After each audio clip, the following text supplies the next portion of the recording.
నికోదేము తనను తాను భద్రం చేసుకోవడానికి, కాపాడుకోవడానికి రాత్రిపూట యేసు ప్రభు దగ్గరికి వెళ్ళాడు.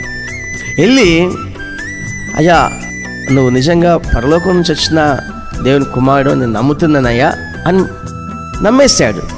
అప్పుడు నికోదేము యేసు ప్రభు దగ్గర పొందుకోవాల్సింది ఏదో పొందుకున్నాడు. మారు మనసు పొందాడు, పాపక్షమాపణ పొందాడు, దేవుని యొక్క శక్తి పొందుకున్నాడు, ప్రభావం పొందుకున్నాడు.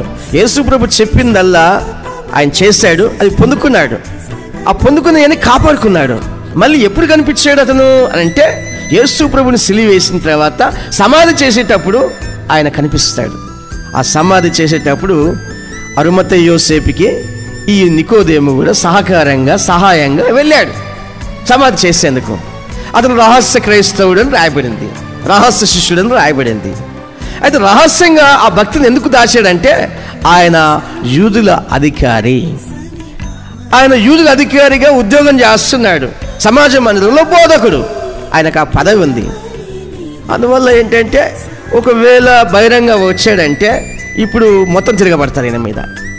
ఉద్యోగం పోతే కానీ ఎవరైతే నువ్వు మంచోడి, బాగా చెప్తున్నావు, మంచిగా ఉందా, బాగుంది, నీలాంటి మంచోడు ఇంకెక్కడున్నాడు అని పొగిడోళ్ళే అదే నోర్లతో తిట్టడం కాదు, రాళ్ళతో కొట్టి చంపేస్తారు. రాళ్ళతో కొట్టి చంపేస్తారు కనుక ఆయన ముందుగానే జాగ్రత్త పడ్డాడు. కొన్నిసార్లు మన భక్తి బయటికి కనిపించకుండా కూడా చూసుకోవాలి. అందుకనే బైబిల్ సూక్తుల్లో ఒక మాట, నీ భక్తి ఎవరికి కనపడకుండా చూసుకో. అది మన రహస్యం ఉన్న మన భక్తి ఆయనకు తెలిస్తే చాలు, ఆయనకు తెలిస్తే చాలు.